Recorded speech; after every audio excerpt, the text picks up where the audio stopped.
Tu ressens parfois cette sensation d'être en alerte permanente, comme si quelque chose pouvait mal tourner à tout moment. C'est ce qu'on appelle l'insécurité émotionnelle et tu n'es pas seul à vivre ça. Donc, c'est quoi l'insécurité émotionnelle? Eh bien, c'est cette peur du rejet, cette difficulté à faire confiance, c'est cette sensation de ne jamais être totalement serein, sereine. Imagine que tu habites une maison sans fondation solide. À chaque tempête, un conflit, une critique, un stress, tu as peur qu'elle s'effondre.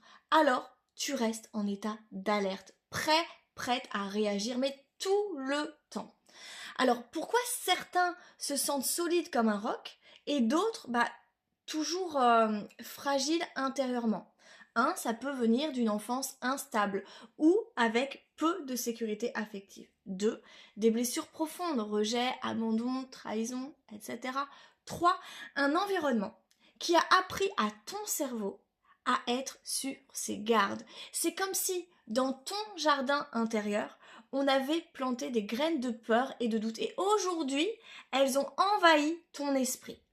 Alors, la bonne nouvelle, c'est que ça se travaille. Donc, le premier objectif, c'est de prendre conscience de cette insécurité. Comme je te le dis, c'est le premier pas.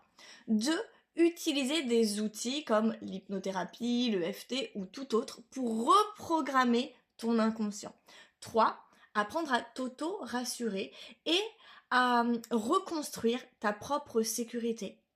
En fait, c'est comme rénover cette fameuse maison. On va enlever les briques fragiles et on reconstruit avec des fondations solides, avec de la confiance, de l'amour de soi, de la résilience, etc.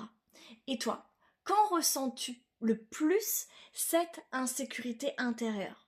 N'hésite pas, j'ai un programme qui s'appelle Retrouver sa sécurité intérieure où on va justement s'attaquer à ces fondations pour que ta maison soit solide et que tu puisses avancer sereinement. N'hésite pas à m'écrire.